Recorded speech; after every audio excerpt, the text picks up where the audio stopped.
I'm Nick Altmeyer with linkinglewiscounty.com, and we are here today with both candidates in the race for Village of Lowville Mayor. With the election quickly approaching on March 19th, we are happy to bring the voters in the village this question and answer forum with the candidates. First, we would like to thank both candidates for being here today. We have current Deputy Mayor of the village, Joseph Beagle on your left, and Lewis County Director of Economic Development and IDA Director Eric Verkler on your right, agreeing to come in and answer our questions in this format. Over the past week, I have spoken to many residents and business leaders in the Lowville community to gauge what issues they feel play an important role in this election. From that, we came up with 10 questions to see where each candidate stands on various topics. The candidates were each provided the questions yesterday, so they could provide informed answers to each of the topics.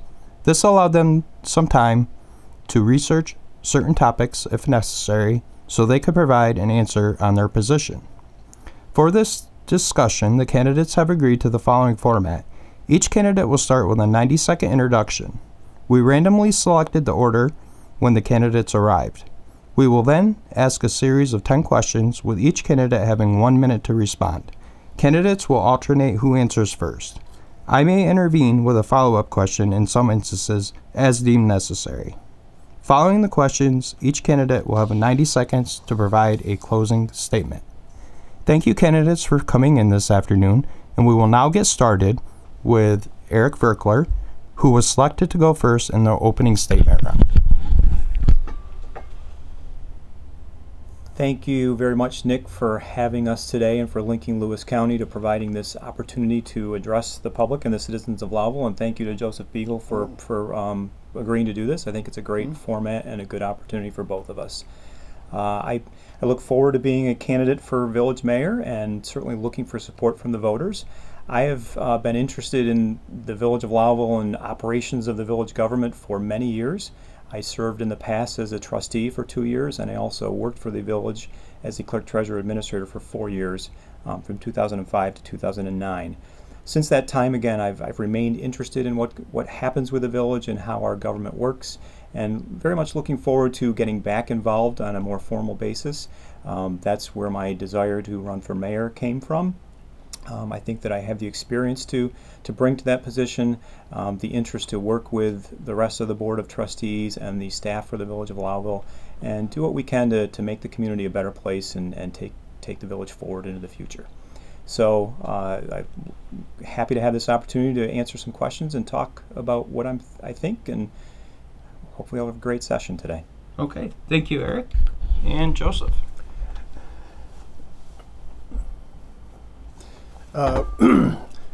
Once again, thank you, Nick, for inviting me for this forum this afternoon. I'm happy to be here with Eric also. My main reasoning for wanting to run for village mayor was I've been a village trustee for the last 8 years, deputy mayor for the last 3. Been very instrumental in getting our 5 Streets program started originally. And I kind of like to be mayor so I can see it come to a completion. And very busy at the moment, also working on developing some wells up at our water plant and developing what we call our phase 2 at a sewer plant. And so I've been just involved with those projects right from the get-go, so I just kind of like to see them come fruitful and to an end. And then I have a couple of projects of my own I would like to hopefully be able to get started throughout the village, and one of them is I'd like to be able to convert all the village streetlights to LEDs in the future as we move forward. And once again, thank you for having me here this afternoon. Okay, so that was your introduction from each of the candidates. We're going to move on and start with question number 1. And again, each candidate is going to have 1 minute for a response to each question. And we will reverse the order of who answers first. So starting with question 1, we have Joe. You're going to be answering first. And well, Joe, your 90 seconds is up. Yeah. So let us... We're not going to use all of our time. That's going to be our guesses, right, Joe? Okay, so question number 1. In your view, what does the task of mayor entail on a day-to-day basis, and what skills and experience would you bring to this position? Well, I think number one, I think the mayor has to be able to listen to the village residents and their concerns and what they would like to happen.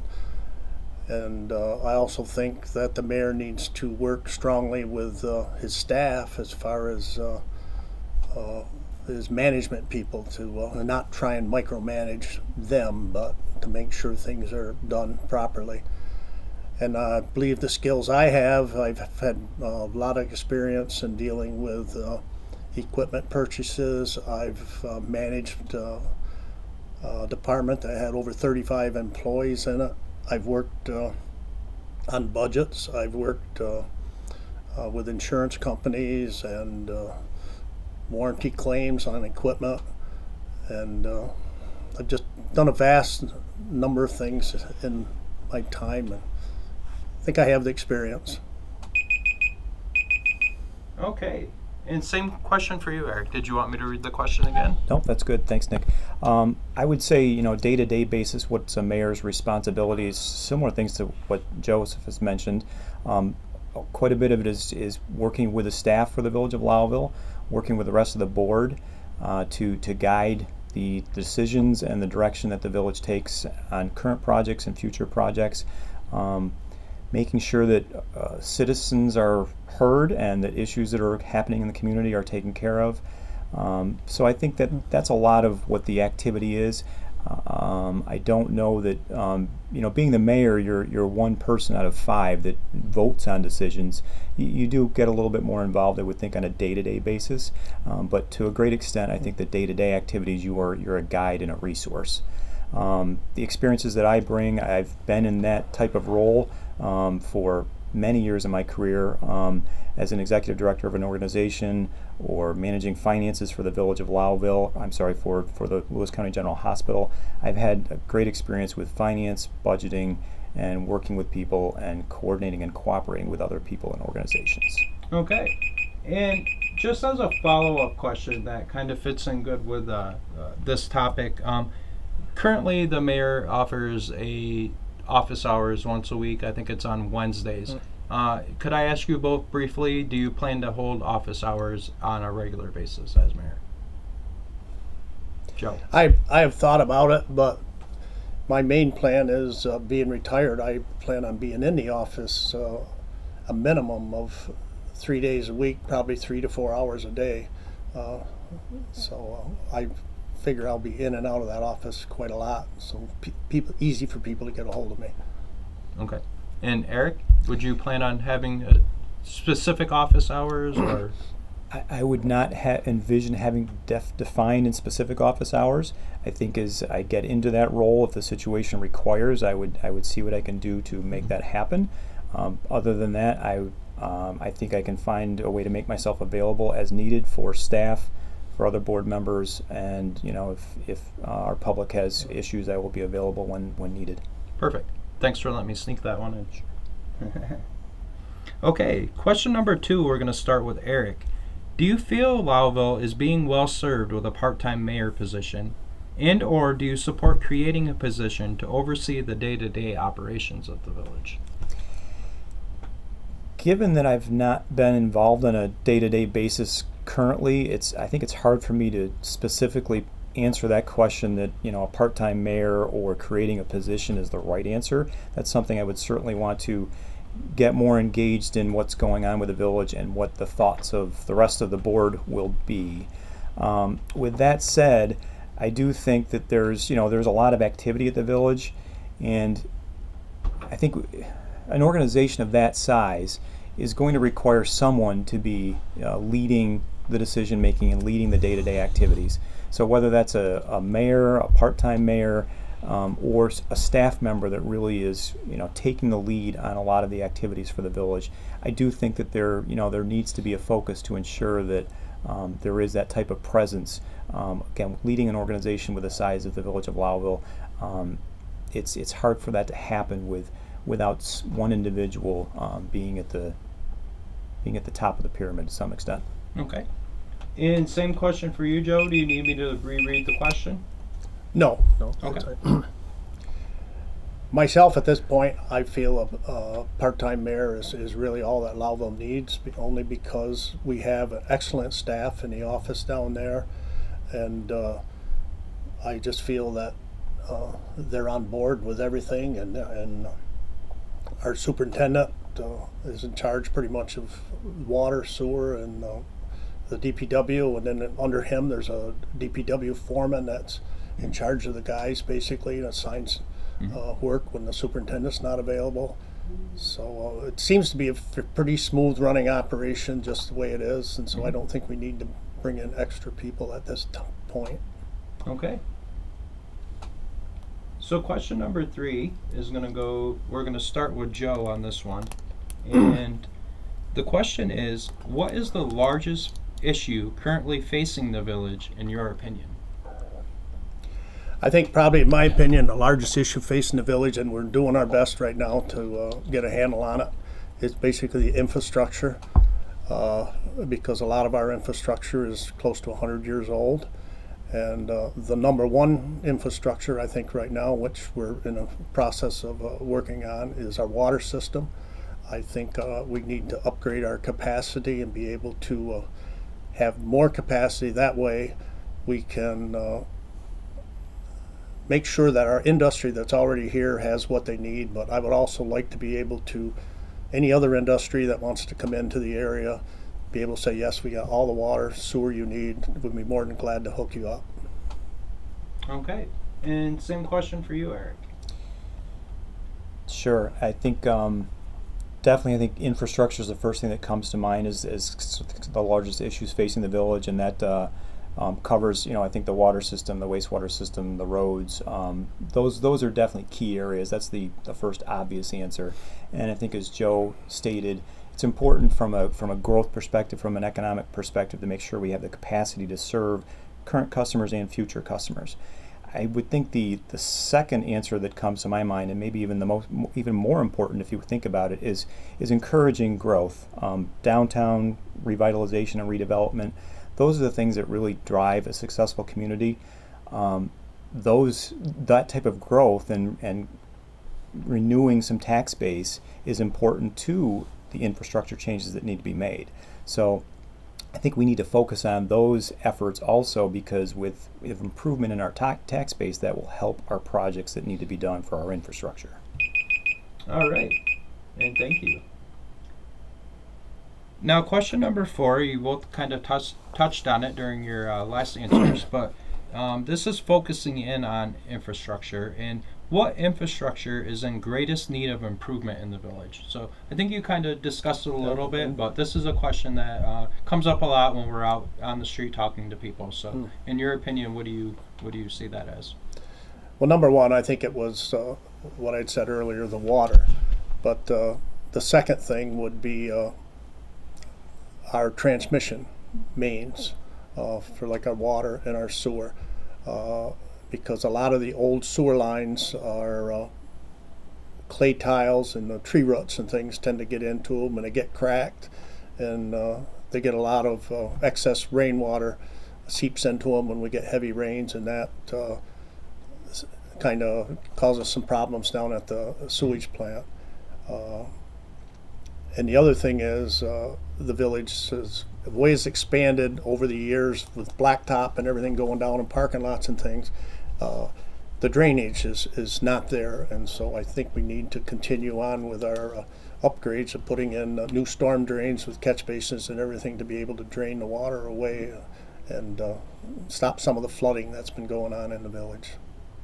Okay, and same question to you, Eric. What infrastructure is in greatest need of improvement in the village? Yeah, and I'm going to think again, it's kind of the initial obvious things is we've talked about the water systems and the wastewater systems are critical. We need to make sure that they are in very good condition. They've been great systems for the village for decades, and we need to think about decades in the future and making them sustainable and have the capacity for the village to grow. So those things are obvious. I think it's kind of the second tier and less obvious things.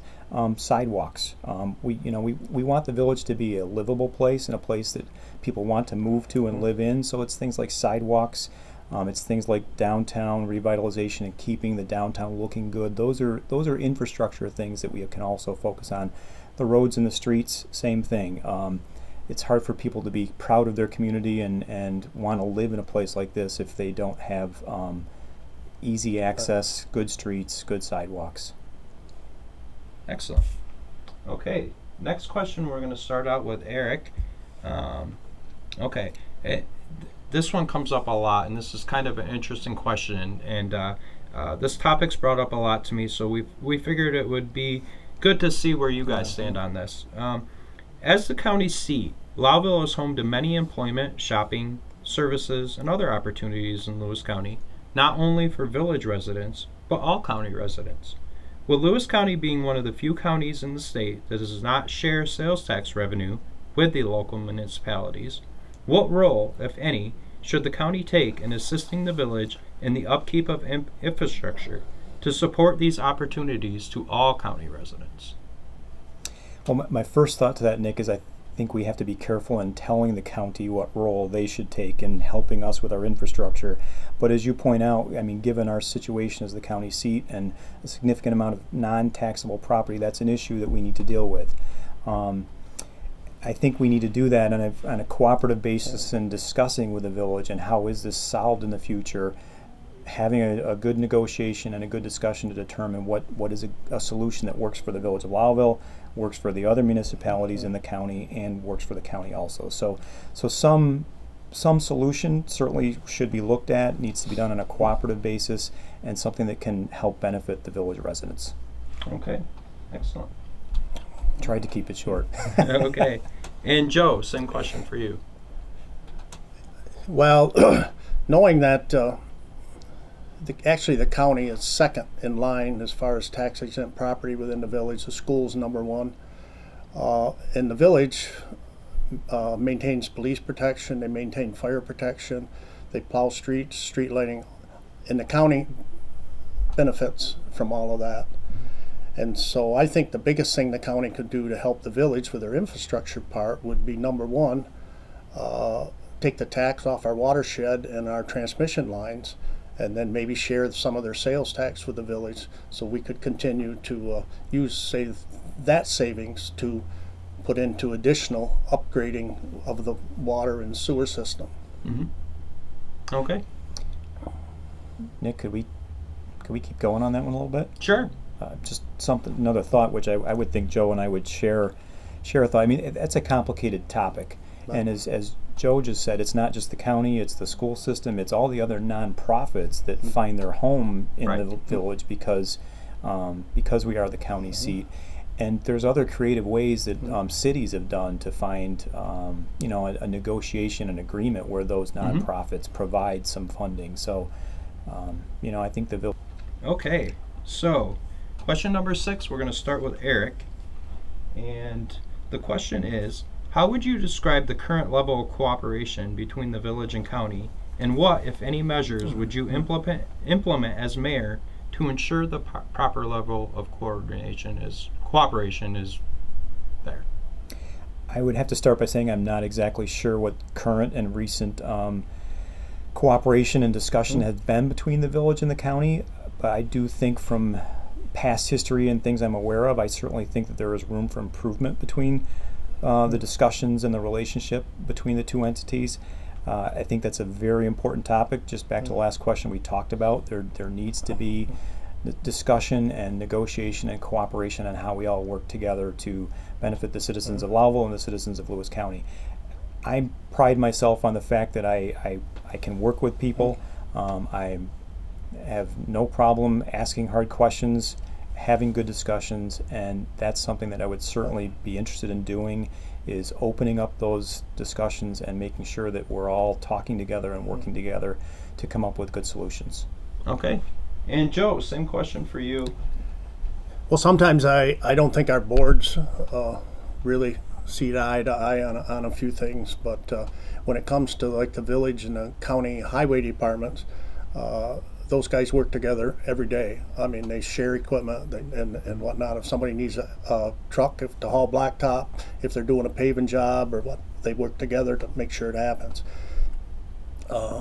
I know the village is doing very well working with the town on different projects. So we just implemented our joint zoning and planning board, and I think part of that is, I know myself, I meet regularly with Randy Shell, and we discuss different topics and things. And so I guess that's, Mayor, that's one thing I would try to do, is maybe start meeting regularly with the county manager and be able to get some of these issues ironed out as we move forward. Okay, thank you. So we're on to question 7 already. We're cruising right along, guys. Do you plan any cuts or additions to services for village residents? And we're talking with things along police department, parks. Obviously, budgets get more crunched together as we all know as time goes on.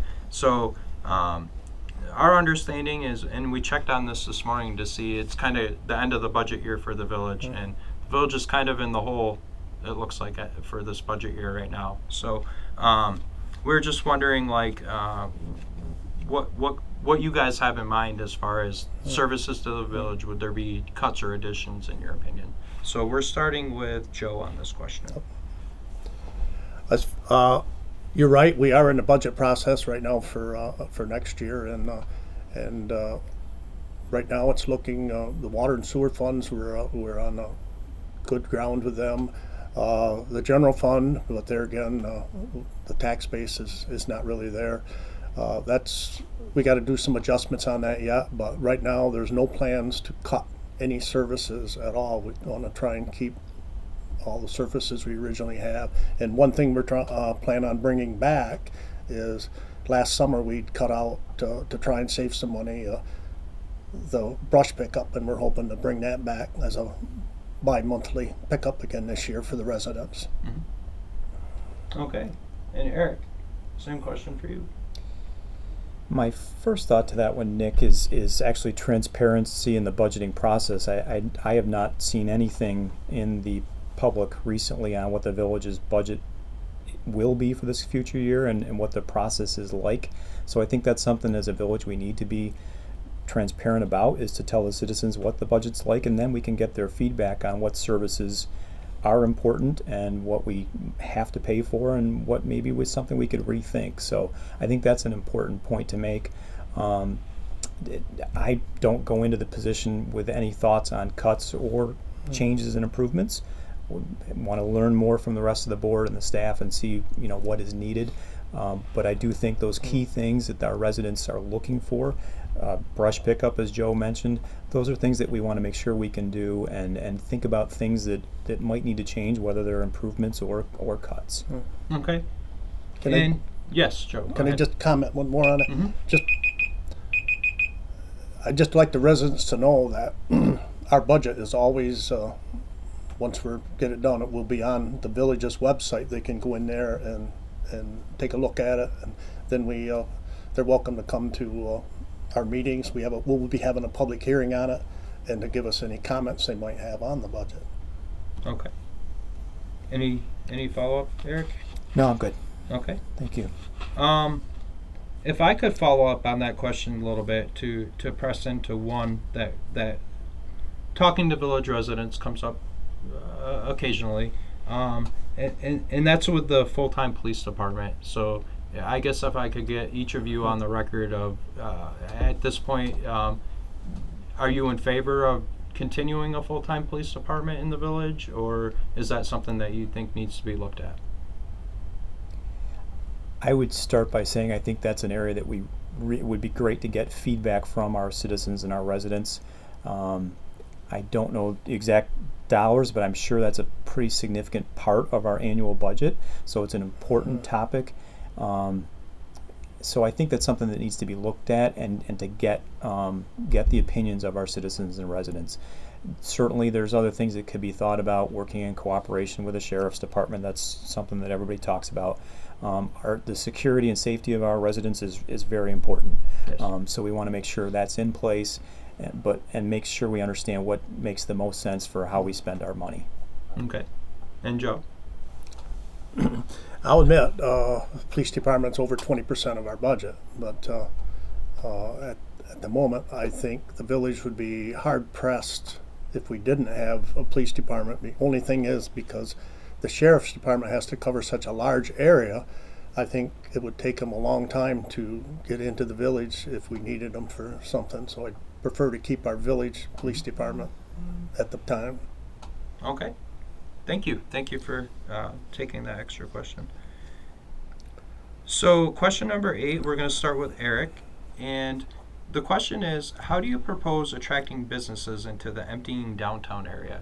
As both of you are probably aware, there's quite a bit of movement going on within the last month or two, at least since the beginning of the year.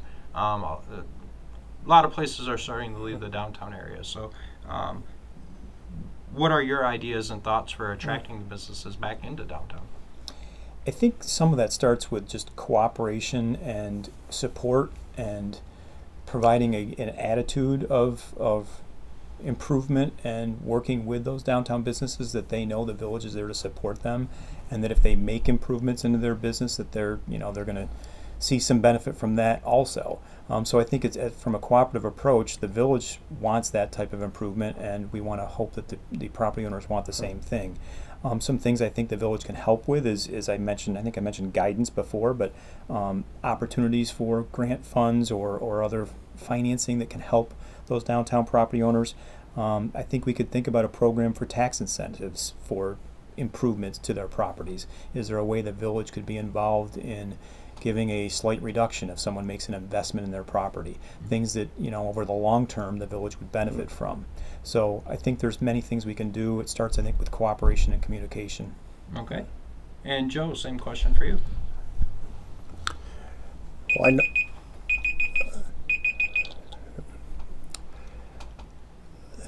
I would have no problem trying to instigate grant funding for the property owners to be able to make changes or upgrades to their property. But I do know in the past, one of the problems in this village has been, especially in the downtown areas, to get enough people that are interested in signing up. But the other thing that I might think of, I know that was one reason for the Four Corners up here. I thought if we had a little better parking, it might help some of our smaller shops on the corner. But another thing is, I would like to be able to expand and rebuild the Commons parking lot down there and put some proper walkways and things in, so like people could come up from there to get onto like Shady Ave. And I think maybe get together with the Chamber of Commerce in regards to there could be some like walking tours and things to bring people into town. And if we had area down there where we could park some tour buses and things. You can finish your thought, Joe. Because I know in the past there's been some groups that have been brought into town, and the chamber's been willing to host them and put on a meal, and it's basically been a walking tour of our village and to show them some of our historical things. So I mean, something along that line with just to get the village promoted to bring more people in. Okay. Yes. When I came down here this afternoon, that downtown parking lot was full. It's been a great improvement. I think Joe was very instrumental in that, and we need to think about more things like that.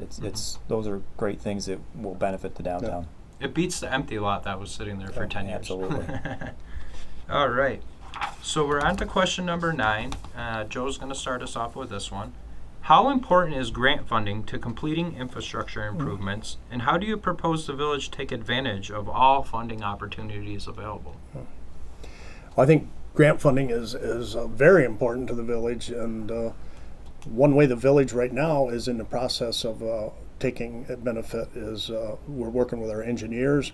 We have a financial advisor that we work with that actually helps us write the grants, and we've been very fortunate in the last few years on this 5 Streets project.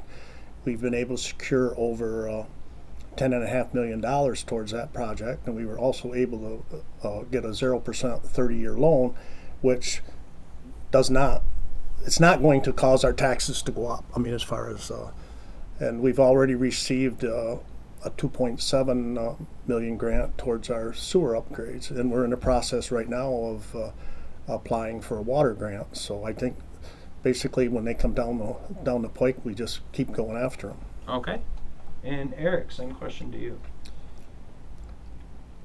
I think to respond to some of the things Joe mentioned, that's great that we've been successful to date on those major projects. That's really important, and we need to keep doing that for the future.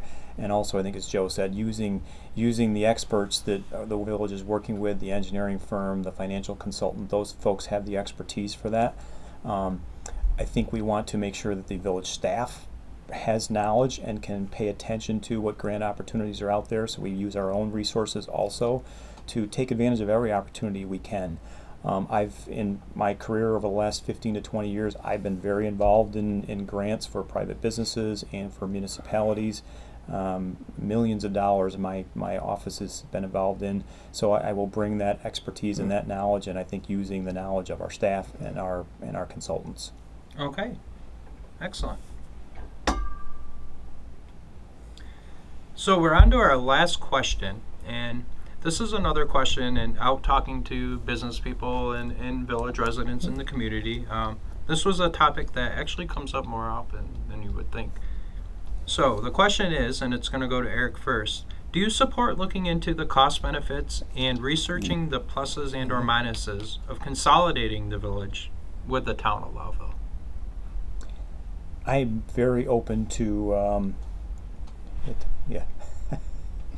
We'll start your time. Yeah. Sorry. Thanks, Nick. No problem. I could talk for a long time about this one, so I want to be careful. I'm very open to thinking about that idea. You know, we see that going on in other places in the North Country and probably all of New York State. The governor is really promoting consolidation.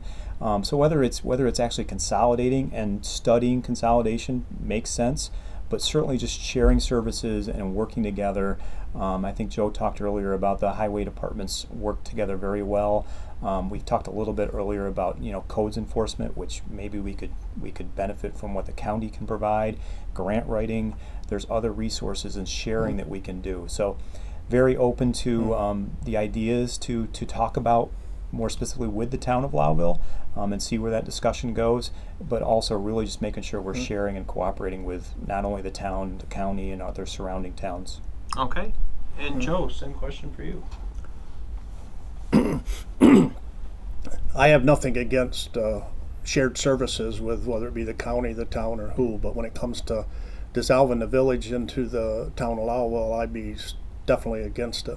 I just feel the village with our water shed and our plant up there and with our sewer system that we have, there are two very important assets that the village does not want to give up.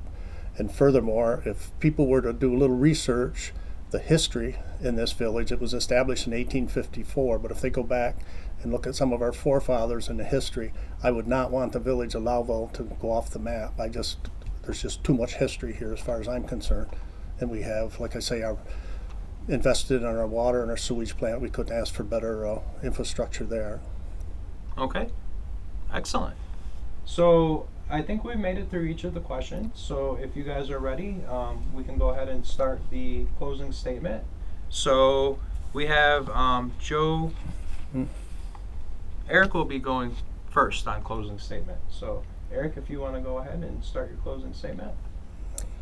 Sure. I think that I thought it was the other way. Yeah, I think it was, but I'm following Nick's lead. So if you want to go first, Were Joe, you going go for first it. in closing statement? I'm I sorry, think Joe. that's- yeah. Okay, yep. When we did the flip. Okay, Yep. my mistake. You go ahead, Joe. I just want to say that if I'm elected mayor, I'll do my best to listen to the residents and try and make sure they get everything they need within reason. And I want to thank you for having me here this afternoon to be able to talk to them. And I just think the main reason I want to be, like I said, be mayor is because with all the projects we got going, I've been in the middle of them. I want to see them come to conclusion. And I guess that's about it. And then hopefully, one other thing is, I hope everybody comes out and votes, because actually, I think it was maybe 4 or 5 years ago, the village had an election, and we ended up getting a tie, and we had to have a second election. So every vote counts. Okay.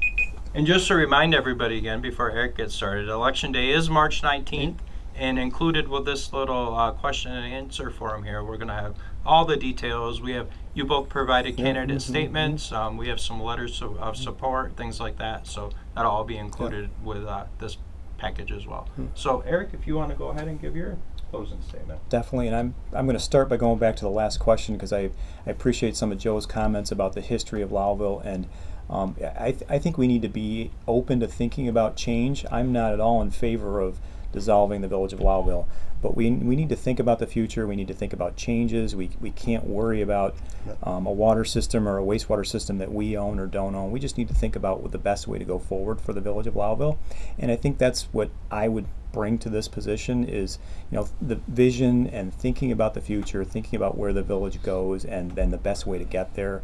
Working with, as we've talked about before, working with the county, working with the town, working with other agencies to make sure we have good solutions and find ways to provide services to our residents, but also make sure we run a good, strong, healthy operation. I mean, the financial health of municipalities is challenging today. I think I've got the financial background to work with that, and also just make good decisions and have vision to take the village forward. Appreciate the opportunity, appreciate talking with Joe today, and I think as we've both said, please come out and vote on March 19th. Okay, and we also want to once again take the opportunity to thank both of you for coming in today. We thought this was a very good way to let you both get your message out to the community and face the same questions at the same time. So thank you guys very much, and we really, really appreciate it. So how about a handshake? There you go. Thanks, Joe. All right, thanks guys.